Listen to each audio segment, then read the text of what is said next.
Good morning and welcome to my second podcast of Real People, Real Time with Real Topics.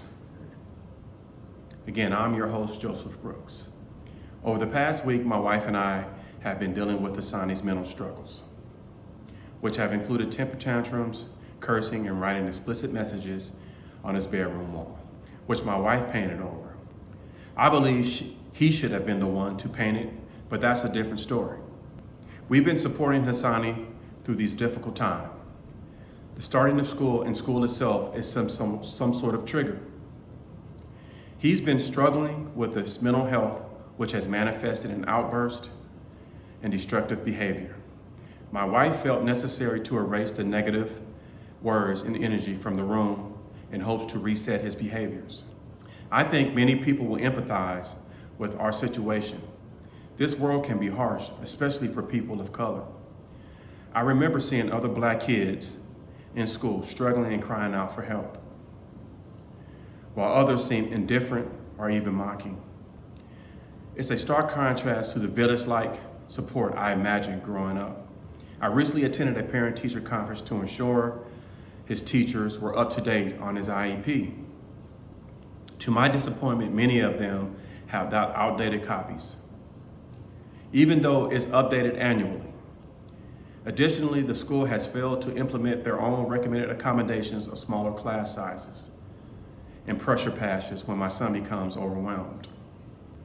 This is the very village-like I have entrusted with my child's well-being for 8 hours a day. As a young kid, I wish someone had taken me aside and said, "Joseph, people will be tough on you. Friends can become enemies, and even family members may turn their backs. But remember, you can overcome anything." I made mistakes because I didn't have a male mentor to guide me through life. My father shared a story about my grandmother, how she told him to buy a house and never rent.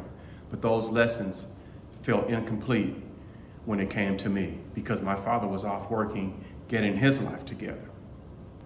I was a product of a broken home, left to figure out life on my own. Now it is my responsibility to prevent Hassani from facing and making the same mistakes, to challenge the negative narrative that Black men are lazy. We work hard despite the prejudice we face. Hassani has a daily routine at home that includes chores, like any normal kid, like making his bed, brushing his teeth, showering, brushing his hair, cleaning the bathroom, and doing his laundry. Even though he's a teen, he's always been resistant to these tasks. The behavior stems from his biological mother's neglect upbringing. Despite this, we continue to emphasize the importance of first impressions to him.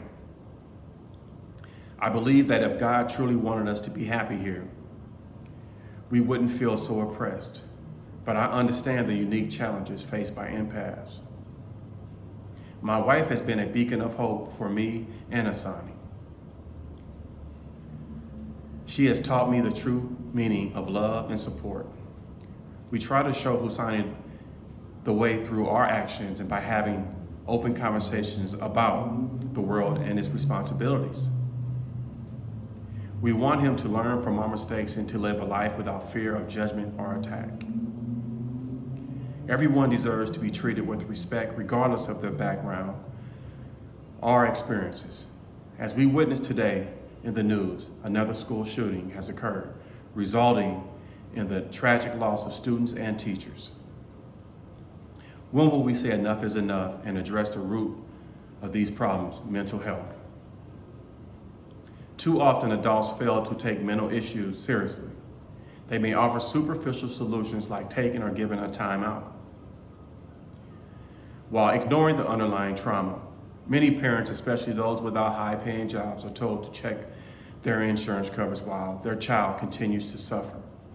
The red tape in our healthcare system can delay critical treatment, leaving our child feeling helpless and abandoned in crucial time. Providers and insurance companies often prioritize profit over care, which we see far too often, discharging individuals without proper healing Many patients returning to the same uncaring doctors who prescribe harmful medications that only mask the problems. I know this firsthand as a father whose child has been traumatized by their biological mother. Despite the claims of doctors and therapists, the high rate of recurring mental issues suggests that the current system is failing.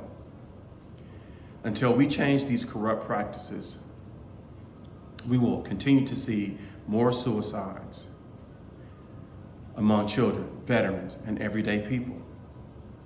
So I'll end by saying, what are we going to do as a society? Until the next one, take care and be safe.